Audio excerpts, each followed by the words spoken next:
So the first time I got into martial arts was really young, at around 3 to 4 years old. My mom is a black belt in karate, so she always trained karate, and from very young I would go with her, watch her train.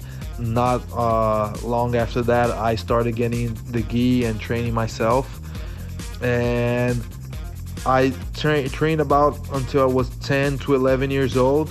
I stopped with the martial arts, with fighting, and I went to, other different sports. I played soccer, I played volleyball, and some other different sports. And later on, but all of that in school, nothing like competitive or anything like that. But after that, when I was 15, I really kind of got back to martial arts and all these kind of things, and I started training Muay Thai, and that's really when I decided that I wanted to be an MMA fighter. I watched the big fighters like Shogun, and I admired those guys, and that's what I wanted to do.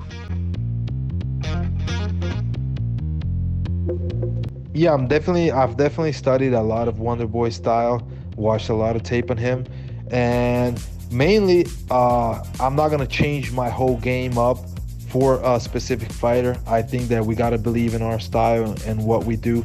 So my plan is to do what I do, what I'm good at. But I definitely make some adjustments in my game to suit that kind of style.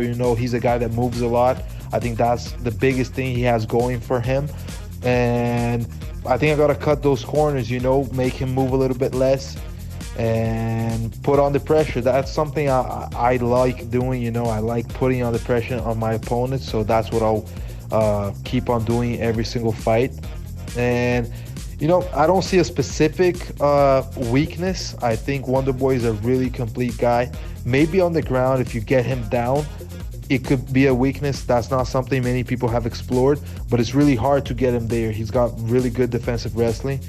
So what I think is just put on my style, keep the pressure, and look for an opening in the fight. I believe I will find that opening and put on the pressure.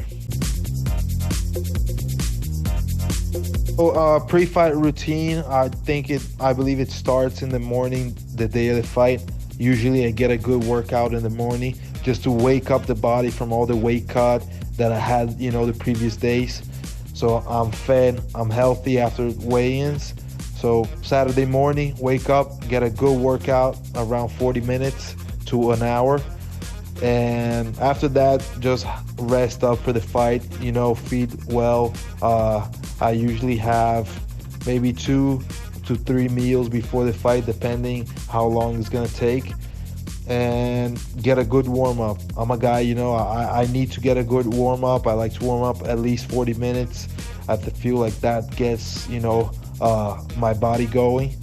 And I warm up with some movements that I've learned with some guys in Brazil of Pratique Movimento. I think that's a good way to move your body in the beginning, and then after that I go to fighting movements. So I do pad work, I do some ground game and some wall work, just to cover all the areas of MMA, and after that I'm ready to go.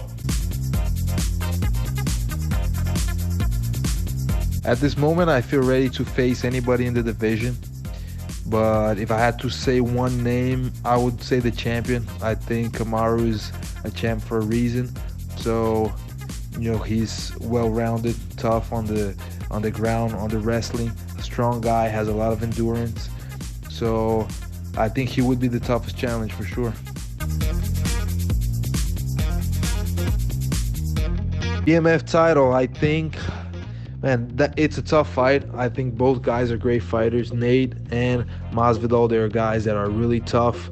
They can take punches and they can give punches back, so it's a tough fight to call. But I would say at this moment, I feel like Masvidal has the momentum. He has been fighting more often, and he's coming, off big wins. So I believe he's gonna get, especially in those first 2 rounds, if he really finds the distance and puts the pressure, I think he can get a knockout win.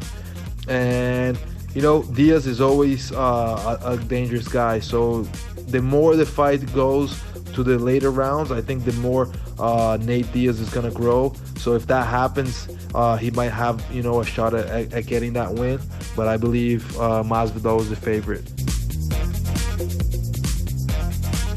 Yeah, for this fight, I've worked with some guys. Mostly back in Brazil, I worked with Igor. He's a kid that he's a black belt in karate. He also fights MMA, and he has a really similar style to Wonder Boy. And on my final part of the camp in Florida, I worked with Adam Borgs. He is a great fighter, and he's also a guy that is really quick, and he can kind of simulate Wonder Boy style. So these are the two guys I work with a lot. And everybody else also, I always try to work with guys that are really good strikers when I'm going to fight a guy like Thompson. So I made sure that I have that, good sparring partners.